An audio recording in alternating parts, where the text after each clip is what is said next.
Anyone who has delved significantly far enough into the fields of hidden history and conspiracy research, upon realizing the depths of deception and absolutely evil atrocities being committed and covered up by a tiny elite, most of which unknown or uncared about by the masses, will inevitably come face to face with intense feelings of frustration and depression. I remember when I was first studying all of this conspiracy stuff, finding out about secret societies and manipulation by a hidden hand, genocides of tens of millions of people, democide, the act of murder by one's own government, taking the lives of over 200 million people in the 20th century alone, realizing things like 9/11 and the Iraq and Afghanistan wars, things that resulted in the deaths of thousands or millions of people, all of which based on a lie. When you become one of the few who actually look into these things and find the truth about them, it's absolutely upsetting and angering, to the point that I used to scream into my pillow out of sheer frustration about the evils in this world and the seeming inability for one person like myself to do anything whatsoever about it.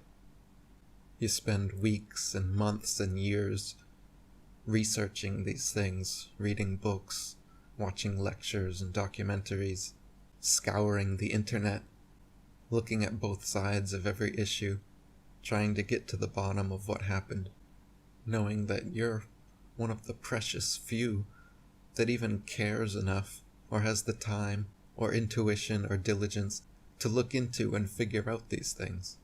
And then when you do, it's like Neo in the Matrix. After he takes the pill and he wakes up, Morpheus greets him into the desert of the real, which is Earth with a scorched sun, a desert-like landscape, no human life as he knew it. As they say in the Matrix, they usually don't unplug a mind once it's past a certain age because it can't handle the reprogramming. And isn't that the case with most people when you try to wake them up to this stuff? They don't want to be in the desert of the real. Most people are like Cypher, the character that eats the steak and wants to erase his memory so that he can be put back into the matrix of ignorance. He doesn't want to remember anything. He just wants to live his life as someone famous, someone rich. So how do you deal with being Neo, out of the matrix? How do you deal with living in a world full of ciphers who not only don't want to know the truth, they would gladly have their entire memory erased if they could just be put back into blissful ignorance? So what do you do as a truther? Just scream into your pillow? Just spend more weeks and months and years researching endlessly, trying to find the next one big conspiracy? Eventually, you're gonna come face to face with the reality that simply knowing about all of this stuff, simply researching it by yourself for your own understanding, isn't enough. It's reactive. You're living in a world already created for you that you're discovering through research. And that is absolutely frustrating and depressing, simply reacting to the course of history. What you want is to be proactive, to become a player in history. So what helped me stop screaming into my pillow and reacting to all the things I was researching was activism. Getting active in spreading the word, getting creative in how to do so, being proactive about creating a new, different, better future, rather than just being a reactive researcher.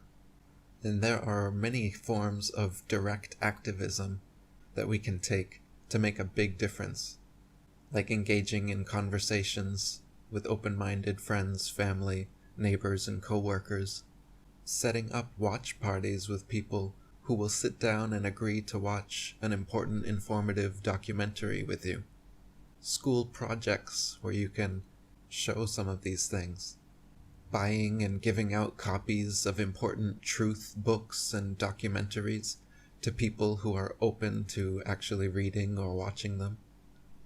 However, this form of direct activism may cause you to lose friends and family, make people look at you like you're crazy, and bring that frustration and depression right back again.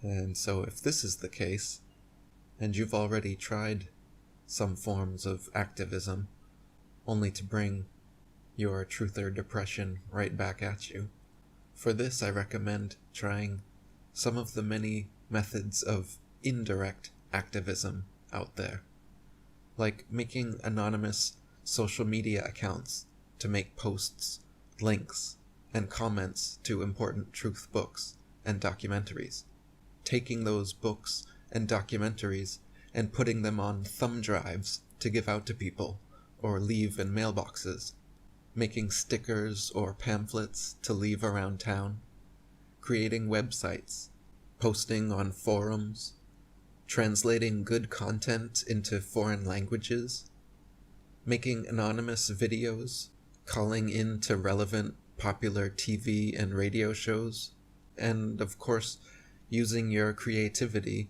to think of whatever form of activism would best suit your personality and lifestyle. And if you've already been on the activism kick for a while, and those feelings of frustration and depression are coming back because of banging your head against the mentality of the masses, just be sure to take plenty of time for yourself to keep your own vibration high. Just like putting the airplane mask on yourself first before trying to help anyone else. Make sure to take needed breaks and pace yourself. Activism is a marathon, not a sprint. A worldwide awakening and large systemic issues like the ones we're facing take time to change. And remember, it's the slow and steady tortoise that wins the race.